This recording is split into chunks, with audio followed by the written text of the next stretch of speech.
नमस्कार दोस्तों, मैं एन के ठाकुर अपने यूट्यूब चैनल आर्यन स्टडी 946 में आपका स्वागत करता हूं।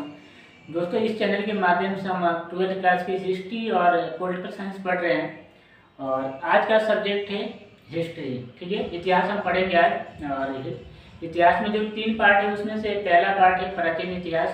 तो हम प्राचीन इतिहास से ही शुरू करेंगे। ठीक है, तो प्राचीन इतिहास का जो पहला टॉपिक है वो है ईंटें, मनके और अस्थियां। हड़प्पा सभ्यता में ईंटें, मनके और अस्थियां, तो हम ये पढ़ेंगे, आज का टॉपिक है। तो आखिर सिंधु घाटी सभ्यता को सिंधु सभ्यता क्यों कहा जाता है? सवाल ये उठता है कि सिंधु घाटी सभ्यता को सिंधु सभ्यता क्यों कहा जाता है। तो इसका कारण है कि सिंधु घाटी सभ्यता सिंधु नदियों के किनारे पर बसी हुई थी, इसलिए इसको सिंधु घाटी सभ्यता कहा जाता है।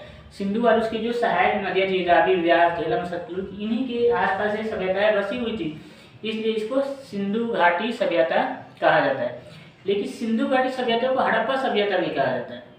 तो हड़प्पा सभ्यता कहने का कारण था कि सबसे पहले जो सिंधु घाटी सभ्यता में जो सबसे पहले जगह की खोज की गई थी, चाहे जो स्थल की खोज की गई थी, वो हड़प्पा थी। तो हड़प्पा की सबसे पहले खोज की गई थी, इसलिए सिंधु घाटी सभ्यता को हड़प्पा सभ्यता भी कहा जाता है। ठीक है, तो सिंधु घाटी सभ्यता को हड़प्पा सभ्यता भी कहा जाता है।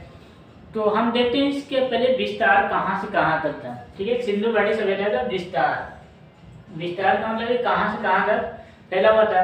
तो जैसे हमें पता है कि मैप में जो ऊपर वाला हिस्सा होता है इसको उत्तर कहते हैं, नॉर्थ। ठीक है, नॉर्थ, और ये साउथ, और ये वेस्ट, और ये ईस्ट, पूरब, पश्चिम, उत्तर और दक्षिण।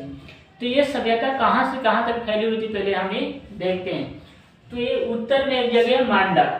ठीक है, मांडा ये है जम्मू कश्मीर में, जम्मू कश्मीर, मांडा में जम्मू कश्मीर तक। ठीक है, ऊपर तो उत्तर में जम्मू कश्मीर और दक्षिण में दायमाबाद। ठीक है, और ये है महाराष्ट्र में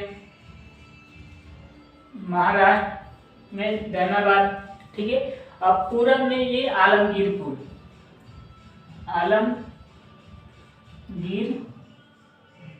ठीक है, और ये यूपी में, ये मेरठ के पास जगह है आलमगीरपुर। तो ये पूरब का जो इसका इलाका था वो आलमगीरपुर तक फैला हुआ था। अब पश्चिम में जो इसका जगह था वो है सुतकागेंडोर,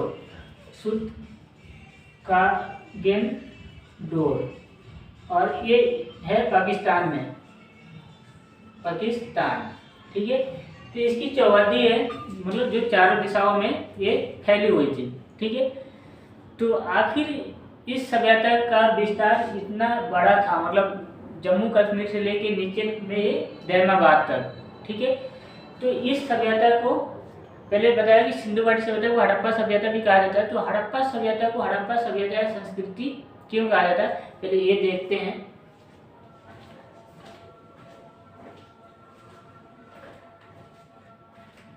ठीक है, तो इस सभ्यता को हड़प्पा सभ्यता या संस्कृति क्यों कहा जाता है। तो जो पुरातत्वविद होते हैं वो किसी भी चीज़ के लिए संस्कृति शब्द का प्रयोग तभी करते हैं जब एक ही क्षेत्र में एक ही जैसे रीति रिवाज मिलते हैं, तब उसके लिए हम संस्कृति या सभ्यता शब्द का प्रयोग करते हैं। तो ये जम्मू कश्मीर का पूरा जो इलाका था इसको भौगोलिक क्षेत्र कहा गया, और इस पूरे भौगोलिक क्षेत्र में पुरातत्वविदों को एक ही जैसे वस्तुएं, खान पान, रहन सहन और सारी चीज़ें एक जैसी मिली, इसलिए पुरातत्वविदों ने इसको हड़प्पा संस्कृति का नाम दिया है। ठीक है, तो इसको हड़प्पा संस्कृति का नाम दिया है क्योंकि एक जैसी ये वस्तुएं इधर मिली हैं। ठीक है, अब हम इसको टॉपिक वाइज देखते हैं। इसका पहला टॉपिक जो आपके बुक में है वो क्या है। ठीक है, तो जो आपके बुक में पहला टॉपिक है वो है आरंभ। ठीक है, आरंभ। ठीक है, तो जैसे कि हमें पता है कि सिंधु घाटी सभ्यता जो हम पढ़ते हैं वो विकसित पढ़ते हैं, जो काफ़ी डेवलप थी। लेकिन उससे पहले भी इस इलाके में कुछ सभ्यताएं रही थी, और जो डेवलप सभ्यता का जब पतन हो गया तो उसके बाद भी कुछ है। तो जो विकसित हड़प्पा सभ्यता की जो पहले सभ्यता थी उसको कहा जाता है पूर्ववर्ती, मतलब पहले की।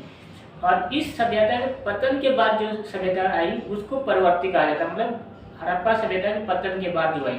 ठीक है, तो पूर्ववर्ती को हम देखते हैं कि जो विकसित हम हड़प्पा सभ्यता पढ़ते हैं उससे पहले जो सभ्यताएं थी उनकी विशेषता क्या थी। तो आरंभ की जो सभ्यताएं थी उसकी विशेषता थी कि ये विशिष्ट मृद भांड से जुड़े हुए थे। पहले इनकी विशेषता क्या थी, विशिष्ट मृद भांड से जुड़े हुए थे। मृद, ठीक है, विशिष्ट मृद भांड से जुड़े थे। ठीक है, इसका मतलब क्या है कि जो भी वो मृद भांड का मतलब तो बर्तन, जो भी वो बर्तन बनाते थे, चाहे औजार वगैरह बनाते थे, वो विशिष्ट प्रकार के होते थे, उसको कलर करते थे, तो इसलिए कहा गया वो विशिष्ट मृद भांड से जुड़े हुए थे। ठीक है, उनकी क्या थे, विशिष्ट मृद भांड शैली थी, चाहे विशिष्ट मृद भांड शैली से जुड़े हुए थे। कौन, जो आरंभिक लोग थे। ठीक है, और दूसरी इनकी विशेषता थी कि ये कृषक थे, पशुपालक थे और शिकारी थे। ठीक है, कृषक, पशुपालक और शिकारी थे। कृषक, पशुपालक और शिकारी थे प्रारंभिक लोग। और तीसरी इनकी जो विशेषता थी वो थी कि इनकी जो बस्तियां थी वो छोटी होती थी। बस्तियों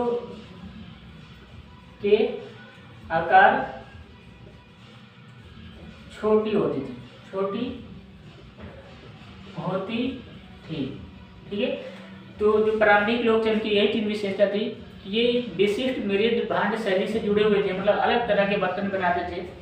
दूसरे कृषक भी थे, पशुपालक भी थे और शिकारी भी थे। और उसके बाद तीसरी इनकी जो इलाके होते थे या बस्तियां जो होती थी वो छोटी होती थी, बड़ी बस्तियों का आकार बहुत कम मिली है। ठीक है, तो जब इनका विनाश हो गया, इनका पतन हो गया, तो इन्हीं जगहों पे विकसित हड़प्पा सभ्यता का विकास हुआ और वही सभ्यता हमें पढ़नी है, विकसित हड़प्पा सभ्यता। ठीक है, तो अब अगला टॉपिक आपके है निर्वाह के तरीके। निर्वाह के तरीके, तो आप वो देखते हैं। ठीक है, अगला टॉपिक है निर्वाह के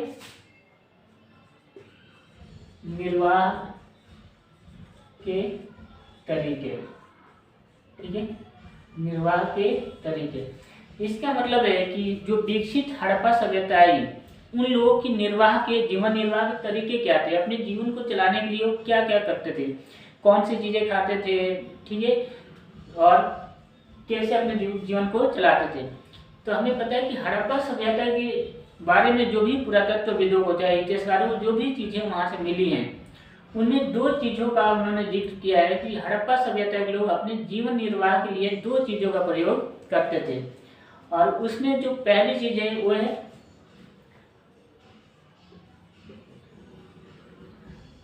पौधों से प्राप्त उत्पाद। ठीक है, पौधों से प्राप्त उत्पाद। और दूसरा है जानवरों से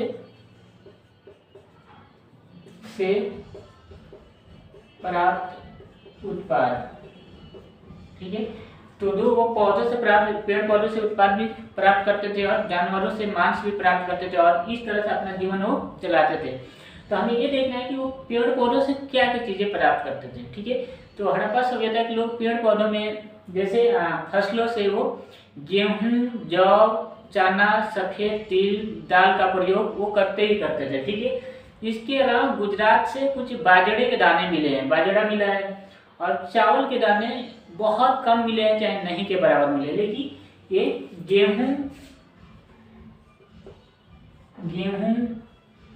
जौ, चना, तिल और दाल, इनका प्रयोग वो करते थे। इसके अलावा बाजरा और चावल के दाने नहीं के बराबर मिले हैं। और जानवरों से जो उनको उत्पाद मिलता था उसमें दो तरह के उत्पाद होते थे, एक जंगली और एक पालतू होते थे। जानवरों से जो चीजें मिलती थी, एक पालतू और एक जंगली। ठीक है, तो पालतू जानवरों में वो सबसे पहले भेड़, बकरी, भैंस और सुअर। ठीक है। वो पालतू जानवरों में भेड़, बकरी, भैंस और सूअर का मांस प्राप्त करते थे। और जंगली जानवरों में वो घड़ियाल, ठीक है, हिरन और जंगली सुअर, इन चीज का वो मांस प्राप्त करते थे। पेड़ पौधों में ध्यान रखना है, पेड़ पौधों से गेहूं, जौ, चना, तिल, ठीक है, और दाल, ठीक है। इसके अलावा बाजरा और चावल के दाने भी कहीं कहीं से मिले हैं। लेकिन वो जानवरों से जो प्राप्त होते थे, वो पालतू जानवरों से वो भेड़, बकरी, सुअर, भैंस से प्राप्त करते थे।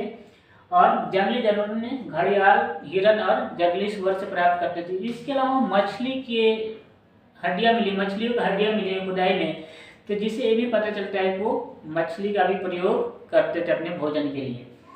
लेकिन यहाँ सबसे बड़ी बात है कि सिंधु घाटी के लोग इन जानवरों का शिकार खुद करते थे या किसी शिकारी समुदाय से प्राप्त करते थे, इस पे पुरातत्वविद सहमत नहीं है, चाहे उनको ज़्यादा जानकारी इस पे नहीं मिलती है कि वो लोग क्या करते थे, ठीक है। लेकिन ये दो चीज़ों से अपने उत्पाद से अपने जीवन निर्वाह को चलाते थे, तो ये आपको ध्यान रखना है। तो आज के टॉपिक में हम इतना ही रखते हैं, ठीक है। और आगे हम अगले वीडियो में हम आगे के टॉपिक डिस्कस करेंगे। तब तक आपको अगर एक वीडियो अच्छी लगती है तो इसको आप लोग ज़्यादा से ज़्यादा शेयर करो, ताकि काफ़ी बच्चों का भी पेपर चल रहा है तो उन बच्चों तक भी ये वीडियो पहुँचे, ठीक है। और इस वीडियो को अगर आप उनके तक पहुँचाओगे तो उनका भी काम इससे चलेगा। तो वीडियो को लाइक करो, शेयर करो और कमेंट करो, और कमेंट में बताओ कि इसका कौन सा पार्ट आपको अच्छा लगा, ठीक है। जो भी कमी होगी वो भी आप इसमें बताओ, ठीक है।